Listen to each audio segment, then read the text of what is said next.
The live TV, सच सबसे आगे।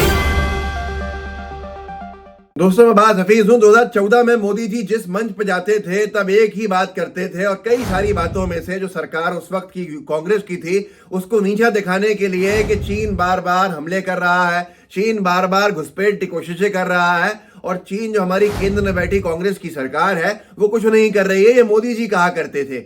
और ये कहते थे कि चीन को लाल आंख दिखाने की जरूरत है। चीन को तो लाल आंख दिखाई नहीं, ये सबने देखा, लेकिन अब नेपाल भी लाल आंखें दिखाने लगा है हमको। और ये पूरा का पूरा मामला जो है एबीपी न्यूज ने छापा है। नेपाल की तरफ से उत्तराखंड के धारचूला में पत्थरबाजी, एक घायल, जानिए पूरा मामला। नेपाल पत्थरबाजी कर रहा है हमारे क्षेत्र में, हमारे लोगों के ऊपर, हमारी चीजों के ऊपर। और अब चीन जो था उसको तो दूसरी तरफ रखिए, लेकिन नेपाल भी अपनी हरकतों से बाज नहीं आ रहा है। और इसकी वजह सबसे बड़ी क्या है, जो खुद बीजेपी के नेता कहते हैं 2014 के अंदर कि केंद्र में बैठी सरकार की कमजोरी से इस तरह की चीजें देखने को मिलती हैं कि चीन जैसे देश हमारे ऊपर हमलावर होते हैं। लेकिन अब क्या कहेंगे भारतीय जनता पार्टी के नेता लोग, और अब क्या कहेंगे भाजपा के समर्थक। बोलता हिंदुस्तान ने लिखा है, अब नेपाल दिखा रहा लाल आंखें। उत्तराखंड के धारचूला में नेपाल की तरफ से लगातार पत्थरबाजी जारी। नेपाल की तरफ से पत्थरबाजी हो रही है, धारचूला में हो रही है और उससे नुकसान भी हुआ है। फरदान अहमद ने ANI को बताया कि इस पत्थरबाजी की घटना में डंपर क्षतिग्रस्त हो गया है और चालक घायल हो गया है। हम इसे रोकने के लिए कदम उठाने की मांग करते हैं। और किस तरह से नेपाल की तरफ से पत्थरबाजी की जा रही है आप जानते हैं। गुलेल का इस्तेमाल करके तेज पत्थर फेंके जा रहे हैं धारचूला में, जो उत्तराखंड के क्षेत्र में आता है, भारत की जगह है। और उस तरफ, उसके दूसरी तरफ नेपाल है, बीच में बॉर्डर है हमारी। गुलेल की मदद से पत्थरबाजी, एबीपी ने लिखा है। सिंचाई विभाग के अधिशासी अभियंता ने बताया कि नेपाल द्वारा गुलेल से निशाना साध कर पत्थर बरसाए जा रहे हैं। ऐसे में जान को खतरा है, अगर ऐसे ही पत्थरबाजी होती रही तो काम करना मुश्किल हो जाएगा। पत्थरबाजी से कार्यदायी संस्था के एक पोकलैंड और 2 डंपर के शीशे टूटे हैं। इसमें डंपर चालक को चोट भी लगी है। आज हुई पत्थरबाजी में कार्यदायी संस्था को लगभग 1 लाख रुपया का नुकसान हुआ है, जबकि एक मजदूर घायल हुआ है। वाहनों को भी नुकसान पहुंचा है। भारतीय नागरिकों ने नेपाल प्रशासन के खिलाफ नाराजगी जताई है। आप खुद बताइए कि ये चाइना को लाल आंखें दिखाने की बात करने आए थे, अब नेपाल हमें लाल आंखें दिखा रहा है, नेपाल हमें पत्थरबाजी कर रहा है। आज इस तरह के हालात बन चुके हैं हमारे साथ कि हमारे आसपास के देशों से हमारे संबंध जो है वो खराब चाइना की वजह से होने लगे और पाकिस्तान जैसा शत्रु देश हमारा, उसके संबंध मजबूत होने लगे और चाइना को वो हमारे खिलाफ और भड़काने का काम कर रहा है या नेपाल लोग कर रहा है। ये तो अपने आप में एक बड़ा विषय है। और बड़ा विषय इसलिए है कि जो वो चाइना जो सड़क बना रहा है उससे भी हम बाहर हैं और उसके साथ ये लोग सब मिले हुए हैं। और आज की तारीख के अंदर चाइना का, चाहे वो तवांग हो, चाहे वो गलवान हो, वहां पर जिस तरह की हरकतें चल रही हैं वो सबके सामने। हमारे सेना के जवान जो हैं वो मुस्तैदी से डटे हुए हैं, लेकिन उनकी जान को कितना बड़ा खतरा है ये हम सब जानते हैं। कितने हमारे जवान शहीद हुए गलवान के मामले में, और तवांग में क्या हुआ है उसको तो आपको सब जानते ही हैं। और ये पहली बार नहीं है कि इन्होंने नेपाल की तरफ से पत्थरबाजी की गई है। ये देखिए एबीपी न्यूज ने लिखा है, इससे पहले 6 दिसंबर को उत्तराखंड में पिथौरागढ़ जिले के धारचूला इलाके में भारत नेपाल सीमा पर नेपालियों द्वारा भारतीय कामगारों पर पथराव की घटना हुई थी। इसके बाद भारत ने नेपाल को जोड़ने वाला एक सस्पेंशन ब्रिज को बंद कर दिया था।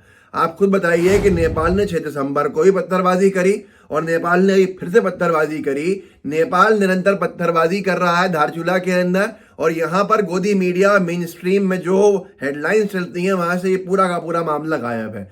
आप खुद सोच लीजिए कि भारतीय जनता पार्टी की सरकार की कोई नाकामी के खिलाफ अगर कोई खबर दिखाना चाहे तो उसके लिए कितना मुश्किल है। और यहाँ पर अभी तो चाइना के ही सवाल उठ रहे थे जिसको दबाए चले जा रही है भारतीय जनता पार्टी की सरकार। यहाँ तक के आरोप सांसदों ने लगाया विपक्ष के कि भारतीय जनता पार्टी की सरकार सदन के अंदर चर्चा नहीं करने दे रही है चाइना के मुद्दे के ऊपर, और देश को सही से एड्रेस नहीं किया जा रहा है।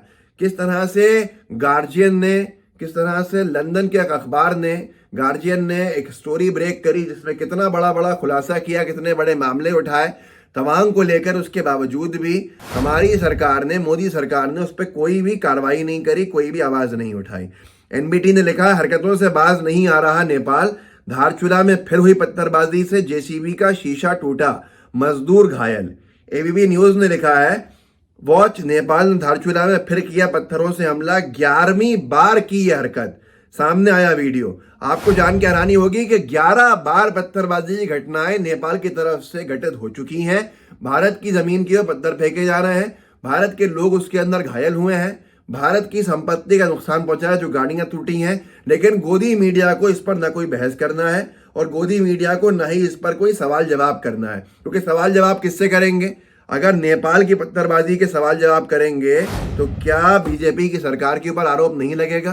क्या ये बीजेपी की सरकार की नाकामी नहीं मानी जाएगी? और मैं आपको एक और चीज बताता हूं, ये असल में दो तरफ से बीजेपी की सरकार की नाकामी है। कैसे ये सरकार की बीजेपी की नाकामी? दो तरफ से डबल इंजन की सरकार। उत्तराखंड में किसकी सरकार है? उत्तराखंड में भारतीय जनता पार्टी की सरकार है प्रदेश में, और धामी साहब उसके अंदर मुख्यमंत्री हैं, और वैसे ही केंद्र में बीजेपी की सरकार है। तो ये हो गई डबल इंजन की सरकार, जिसके नाम पर बीजेपी वहां वोट मांग रही थी। अब उसी उत्तराखंड की जमीन के ऊपर नेपाल की तरफ से 11 बार पत्थरबाजी की गई है। गुलेल से लेकर पत्थर निशाने लगा लगा के मारे जा रहे हैं, और उसके बावजूद भी कोई जवाबदेही तय नहीं हो रही है, कोई सवाल जवाब नहीं हो रहा है, कोई बड़ा डिबेट नहीं हो रहा है, या बीजेपी के प्रवक्ता, बीजेपी के मंत्रियों से गोदी मीडिया के एंकर कोई सख्त सवाल भी नहीं कर रहे हैं, क्योंकि ये एजेंडा से पूरा मुद्दा हट जाएगा। वहाँ चाइना को लेकर समझ में आता है कि भाई आपको तकलीफ होती है कि आपके जो वहाँ सरकार के अंदर बीजेपी के लोग बैठे होंगे वो बहुत बार चाइना गए हैं और चाइना को वो डोमिनेटिंग मानते हैं वहाँ पर। लेकिन सबसे बड़ा विषय ये है कि नेपाल को भी लालाक दिखाने के अंदर हम पीछे हट गए। नेपाल भी हमारे ऊपर हमलावर है, भरे पत्थरबाजी कर रहा है, लेकिन क्या ये उचित है? क्या ये अनुचित है? क्या ये उचित है? ये सरकार सवाल पूछना चाहिए, लेकिन सवाल पूछेगा कौन? आज तो गोदी मीडिया सिर्फ जवाब देने में लगी हुई है सरकार की तरफ से। सवाल किया जाता है, सरकार से जवाब देती है गोदी मीडिया, और गोदी मीडिया ने पूरे मेन स्ट्रीम मीडिया को बदनाम कर दिया है। तो आज यही सवाल है कि नेपाल अगर 11 बार पत्थरबाजी कर चुका है उत्तराखंड में, जिस तरह से धारचूला में पत्थरबाजी नेपाल की तरफ से 11 बार की गई, उसके ऊपर जवाब कोई मांगेगा क्या मोदी सरकार से? कोई भी सवाल खड़े होंगे क्या? मुझे तो नहीं लगता कोई सवाल पूछे जाएंगे, लेकिन आप जरूर पूछिएगा और आप जरूर लोगों को जागरूक कीजिएगा कि चाइना ही नहीं बल्कि नेपाल भी अब लाल आंखें दिखा रहा है मोदी सरकार को। लेकिन हमारे जवानों की रक्षा के खातिर, हमारे लोगों की रक्षा के खातिर, उनकी सुरक्षा के खातिर और हम सब की सम्मान की खातिर बीजेपी की मोदी सरकार कोई लफ्ज भी अभी तक नहीं बोल रही है। तो सरकार से निवेदन है कि मामला जरूर स्पष्टीकरण इसके ऊपर दे, ताकि सब चीजें स्पष्ट हो सके। व्हाट्सएप ग्रुप होंगे, इस वीडियो को उस ग्रुप में शेयर कीजिएगा, साथ में लाइव टीवी को सब्सक्राइब भी कीजिएगा और बेल आइकन भी दबाइएगा। जय हिंद, जय भारत। द लाइव टीवी, सच सबसे आगे।